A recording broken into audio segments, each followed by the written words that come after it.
We just need to feed. Everybody needs food. Food is essential, and that's what we do here. We feed. We don't ask questions. We don't ask you, do you have a job? How many people in your household? We just feed the need.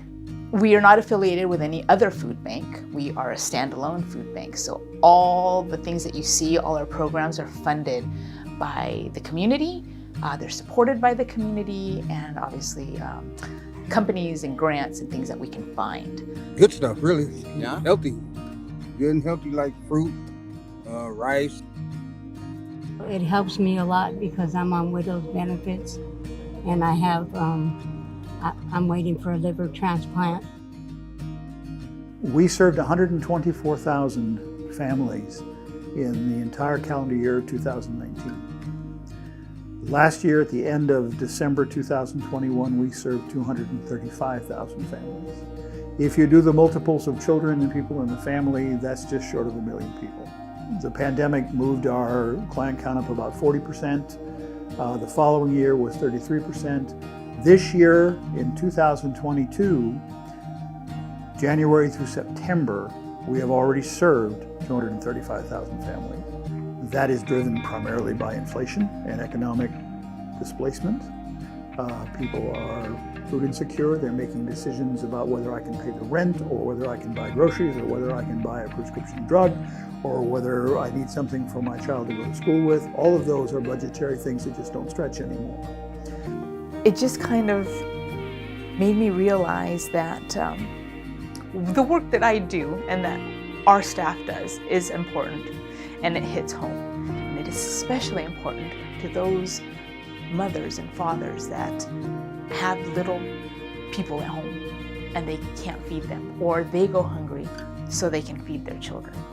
I know that I'm making that difference. I know that I am helping better the lives of those families, and that's what makes me do what I do every day.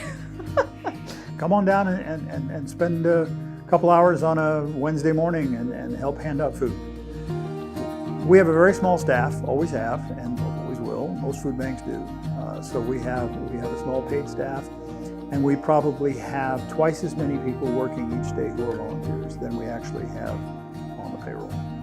And they're critical to our success and our ability to do that.